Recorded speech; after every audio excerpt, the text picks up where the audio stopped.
Gadis yang cantik ini, sejak lahir IQ-nya rendah. Hari ini, ia dibawa ke kamar oleh pejabat. Pria itu memberinya 3 butir pil, dan mencekokinya dengan jus. Tak lama, kakaknya, Kelly mendobrak kamarnya, dan melihat adiknya sedang diperkosa. Kelly menerjang ke arah pria itu, dan menghunuskan obeng di tangannya, yang tepat mengenai sebelah mata pelaku. Akhirnya, Kelly dipenjara 3 tahun karena melukai anggota Kongres. 3 tahun berlalu. Saat Kelly sampai di rumah, adiknya, Zara, memeluknya. Malamnya, Zara bilang ia tidak mau sekolah. Kelly berpikir mungkin Zara tertekan, dan memintanya untuk berjanji melanjutkan sekolah. Zara mengiyakan. Kelly tidak tahu apa yang Zara alami di sekolah. Baru saja gurunya keluar kelas, Zara langsung dikerumuni temannya. Zara memohon supaya mereka melepaskannya, karena hari ini Kelly dibebaskan. Tapi, teman-temannya menolak, dan membawanya keluar dari sekolah. Kelly khawatir Zara belum pulang, dan meneleponnya. Tapi, teleponnya tidak diangkat. Zara dibawa paksa oleh mereka ke karaoke. Mereka merekamnya, lalu menyerahkan Zara ke preman. Preman mulai meraba-raba Zara, lalu menjual Zara ke pria hidung belang. Zara mengirim lokasinya ke Kelly.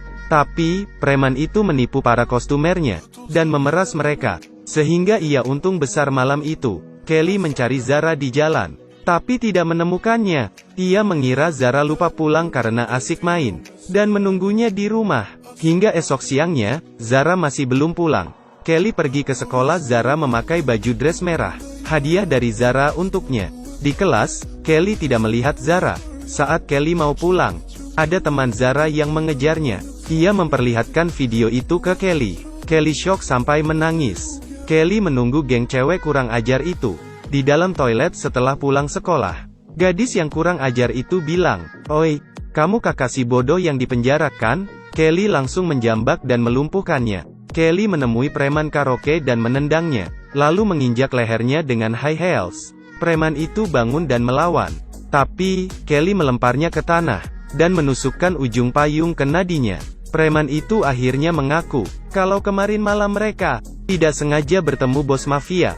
3 preman langsung kabur. Begitu melihat badan bos yang penuh tato, bos mafia mengeluarkan pisau, dan memalak mereka bertiga. Zara juga dibawa pergi olehnya. Bos mafia bernama John itu adalah lintah darat. Kelly mau meneleponnya, tapi, teleponnya tidak diangkat. Kelly lalu telepon polisi. Tapi, polisi bilang ia harus mengurus dokumen dulu. Kelly tahu ia cuma bisa mengandalkan dirinya sendiri. Ia pergi ke kantor John. Karyawan John pura-pura tidak mengenalnya, dan segera menutup pintu. Tapi, akhirnya ia bersujud memohon kepada Kelly. Ia tidak tahu kemana John membawa pergi Zara. Kelly mengambil kunci mobilnya. Zara dijual kepada mucikari. Pria hidung belang ini ingin memperkosanya. Tapi, anunya digigit Zara. Pria itu dengan marah minta uangnya kembali. Tapi, mucikari dengan marah memakinya. Barang yang sudah kujual tidak bisa diretur. Berdasarkan informasi dari karyawan tadi, Kelly menemukan mobil John. Saat John meninggalkan lokasi, Kelly membuntutinya. Ia mencoba menelepon John, dan bertanya keberadaan adiknya.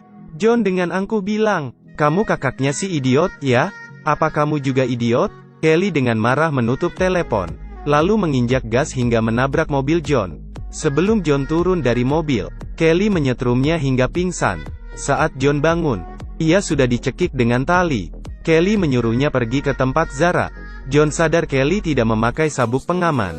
Ia terpikir sebuah ide, lalu menabrakkan diri ke tumpukan sampah, lalu menghantam kepala Kelly berkali-kali. Untung Kelly segera menarik talinya lagi. John menghunuskan pisaunya. Untungnya, Kelly adalah atlet bela diri. Di tempat sesempit ini, John tidak bisa menaklukkannya. Akhirnya, Kelly berhasil mematahkan lengannya. Lalu Kelly memukul kepalanya. John pun terkapar tidak bergerak. Kelly memasukkannya ke dalam bagasi. Setelah siuman, John memakinya. Tapi, Kelly yang kesal mendengar omong kosong, menjepit tangan John dengan tutup bagasi. Meski Kelly sudah menyiksanya, ia masih belum puas melampiaskan amarahnya. Kelly ngebut mundur ke tumpukan sampah. Ia menabrakkan diri berkali-kali. Kelly berpura-pura menjadi teman John dan menelepon Park. Setelah mendapat alamat Park, ia langsung pergi ke sarang mafia Park. Di sana, ia melihat seorang gadis memakai jepit rambut Zara. Ia menyuruh wanita itu membawanya ke Park. Melihat kedatangan gadis cantik, Park tertawa senang karena ia dapat mangsa baru. Ia mau memukul Kelly dengan asbak, tapi Kelly mengelak dengan cepat. Park lalu memungut pisau di lantai dan menyerang Kelly. Tapi pisaunya mengenai tas Kelly. Meski Kelly menghajarnya seperti kesetanan, Park terus melawan. Kelly mencekiknya dengan kedua kakinya. Wanita tadi sampai kaget. Ia cuma bisa berdiam di pojok. Sebenarnya, ia menyuruh Zara untuk menelepon kakaknya. Tapi, tidak ada orang di rumah. Jadi, Zara yang bodoh menelepon supermarket. Yang menangkat adalah Pak Tua. Tapi, yang datang malah anak muda. Kelly pergi ke supermarket itu. Pak Tua tidak mengaku. Kelly sangat marah, dan menabrakkannya ke rak barang. Pak Tua masih pura-pura tidak tahu. Kelly menghantamkan kepalanya ke meja, lalu mematahkan beberapa jarinya. Ia lalu menyeret Pak Tua ke pintu. Pak Tua tetap ngeyel. Kelly menjebretkan tangannya di pintu sampai remuk. Lalu, jebretan kedua. Akhirnya, Pak Tua mengaku. Setelah ia menerima telepon, ia memberikan telepon Zara ke fotografer. Wirklich sehr leid. Mir tut es auch leid.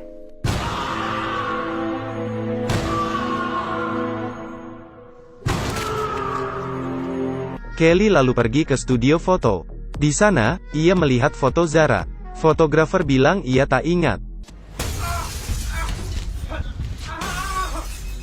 Fotografer sedang memotret Zara yang bodoh, lalu memanfaatkan kesempatan tersebut, lalu mencoba memperkosanya. Setelah dihajar sampai bonyok, fotografer bilang, ia memberikan teleponnya ke montir. Kelly lalu pergi ke bengkel montir. Dengan marah, Kelly menyeret palu besar. Ia berdiri di sebelah montir yang sedang membetulkan mobil. Ia menginjak tangan montir dengan high heels. Montir bilang, ia menelepon pejabat. Sie ist doch so alt wie ihre eigene Tochter. Nein, ich hab nur 2 Söhne. Kelly lalu menurunkan hidrolik, dan menggencet montir menjadi tempe geprek. Kelly mulai mengerti apa yang terjadi. 3 tahun lalu, Zara dicabuli oleh Pak Tua, lalu dilecehkan oleh fotografer. Saat montir membetulkan mobil pejabat, ia memperkosa Zara di dalam mobil. Lalu, pejabat menemukan celana dalam Zara. Pejabat mencari Zara dan membawanya. Hari itu, Kelly melihat Zara bertingkah aneh.